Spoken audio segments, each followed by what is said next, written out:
With tensions escalating in Russia, the Middle East, and China, having a combat-capable and mission-ready fighting force is of paramount importance to the security of the United States. One could argue that it is the most important responsibility of our federal government. Why then are our military leaders and elected officials shirking their responsibility of having a mission-ready fighting force by promoting individuality, inclusivity, and equity in lieu of a mission-focused teamwork mindset among our military branches? Join me in this episode of Office of the Patriot, where I discuss the de-evolution of the United States military from an alpha fighting force to a beta, everyone's a winner organization.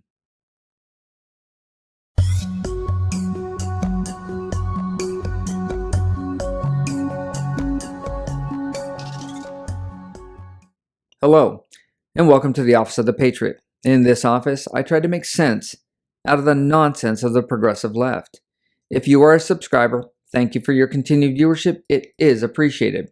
If you are a returning viewer, please take a moment to hit the subscribe button so you don't miss any future presentations. And if you are a first-time visitor to my channel, well, congratulations on finding it. It's usually hidden by the YouTube algorithm. However, I do hope you find the content worth coming back for. My name is Myron Ybarra, and I'm your host. For absolute transparency in this subject, I am an honorably discharged United States Army veteran, so my views are going to be influenced by my experiences. I served from 1984 through 1992, and I started in the Army DEP, which is an acronym for the Delayed Entry Program. Later, I transitioned to the active Army, and after a 3-year active enlistment, I finished my statutory commitment in the active Army Reserve. In fact, I am the son of a career Air Force NCO, making me a military brat. I resided on military bases all over the world through my early teens, so I'm no stranger to the inner workings and customs of the United States military. I remember as a kid running around on the playground on base when retreat would start to play. All the kids would stop, turn towards the flag or speaker, and come to attention.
The behavior you saw in this video is common when the national anthem was played in a movie theater or during sporting events on base. Everyone stood and placed their hand over their heart or saluted the flag if they were in uniform. My first experience going to a movie theater outside of a military base was actually eye-opening. I remember thinking that not having the national anthem play before a movie was, well, disrespectful.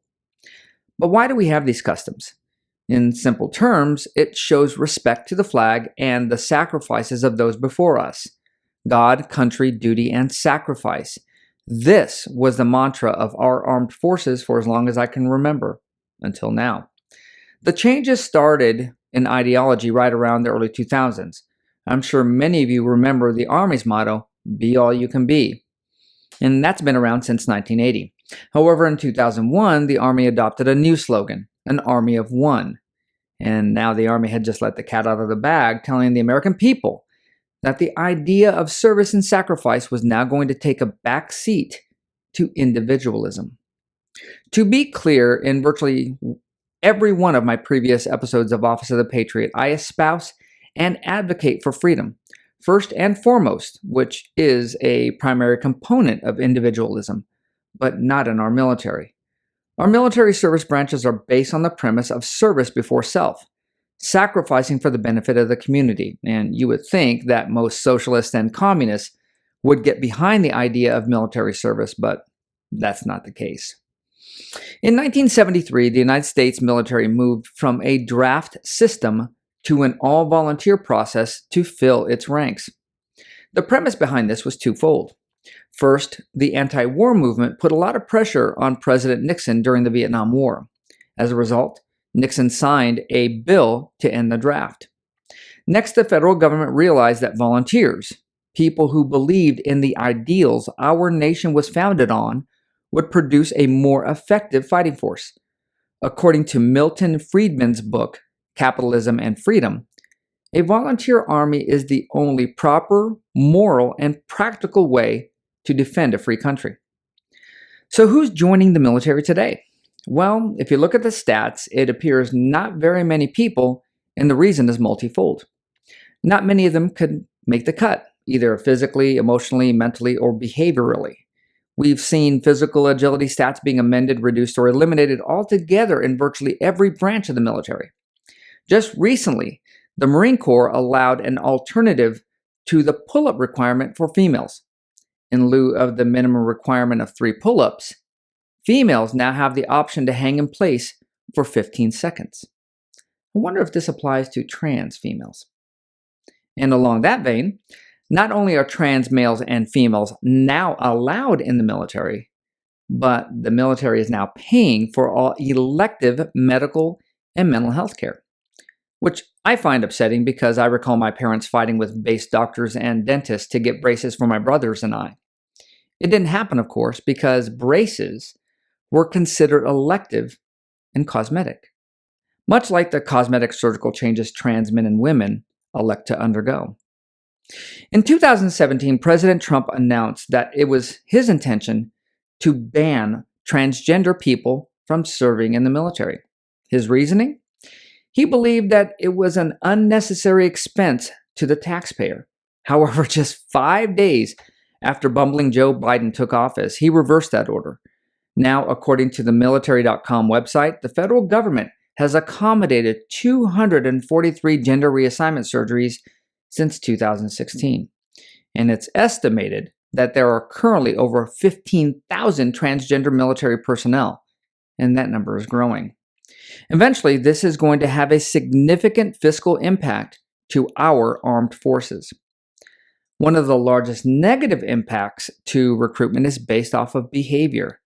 Many Gen Zers have been indoctrinated by K through 12 public schools, and they have been taught to hate the United States and all that it stands for. These young adults also believe that they are victims and are entitled to victimize society as some type of recompense.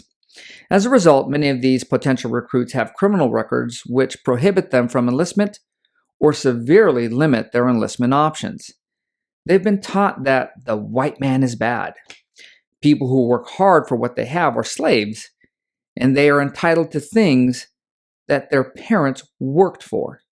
This belief system makes it very difficult, if not impossible, to recruit and train a mission-ready fighting force, and then have them unlearn years of indoctrination. The others in this group are beta males who have been taught that all violence is bad, and it's only virtuous if you don't engage in violence at all. Beta males avoid conflict because they believe it is virtuous. In reality, it's nothing more than cowardice. Truth is, virtue comes from people who are dangerous, who are able to be violent yet maintain control of those urges. They have the ability to tap into that resource only when necessary, like when defending someone or something. This is virtuous, and this trait is sorely lacking in our military today. In a nutshell, I believe our United States military is in really bad shape right now. The philosophical move to individuality, inclusiveness, and equity has compromised our military forces, making the United States, and thus the people, vulnerable. It will not be until rational heads prevail that we will see a return to a hierarchical, disciplined, mission-ready fighting force. And I pray that happens sooner than later.